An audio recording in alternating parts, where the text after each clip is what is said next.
Hi, my name is Susan Lynch, and I am the founder of Life with Rune, and I am here to talk to you today about what you can do for your puppy when he's feeling afraid. So even though during the critical socialization period from 8 to 16 weeks, that your puppy is going to be really open to new experiences, there's still going to be things that may startle him. You know, there's a lot of firsts. He's never seen a dump truck before. He's never heard the beeping of a log truck. He's never seen blowing flags so there's a lot of things that could potentially get him upset. So there's two positions that I really like to use. And one, let's get Rune up here. Come on, Rune. Come on. Up. Sit up. Good boy. All right, let me back this up.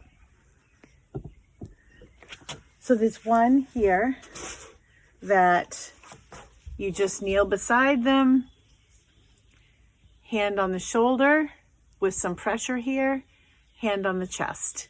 And I just sit with them like this. I used this position when Rune had his first winter and we had the plow guy plowing the snow. We have a full view door and it looked like the snow was coming right into his face and he was barking.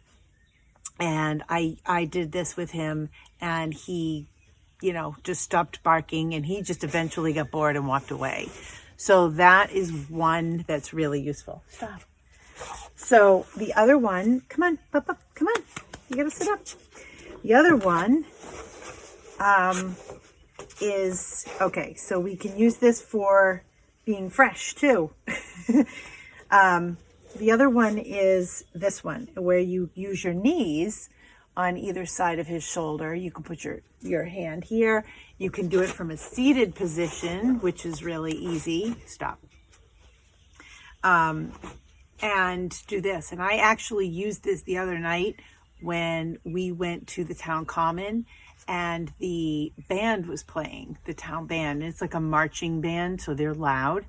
We weren't too close, but so Rune had seen this last summer, so it wasn't his first experience, but I knew it was going to be loud. So the conductor, he does this, and we're all ready, and they start. And he was like, oh, wow.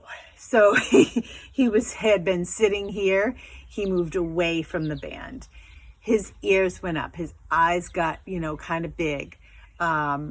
They didn't stay big, like in a full-on panic. And he wasn't panicking. He wasn't trying to bolt or anything like that. He was just unsure and uncomfortable. He started yawning, which is another sign of stress. So I tucked him in just like this. Had my knees on either side, was giving a good amount of pressure here, had my hand on his chest, and I just sat like this with him. And by the end of the second song, I mean, I could see him just kind of ratcheting back, a little bit at a time.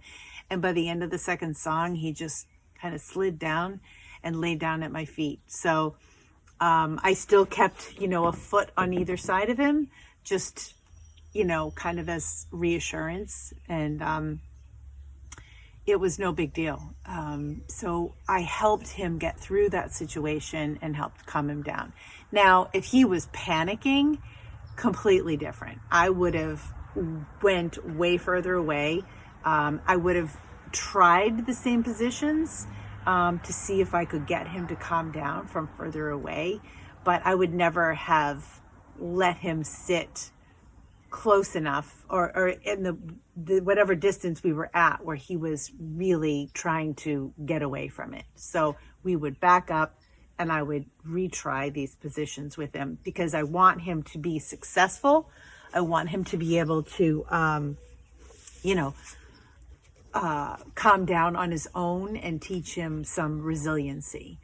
So those are the two positions that I use. I use them in puppy situations. I use them as adults.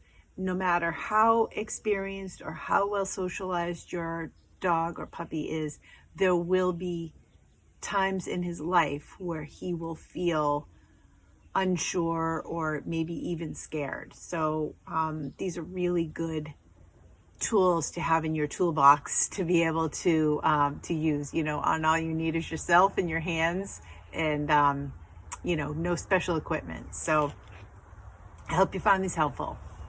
Thanks.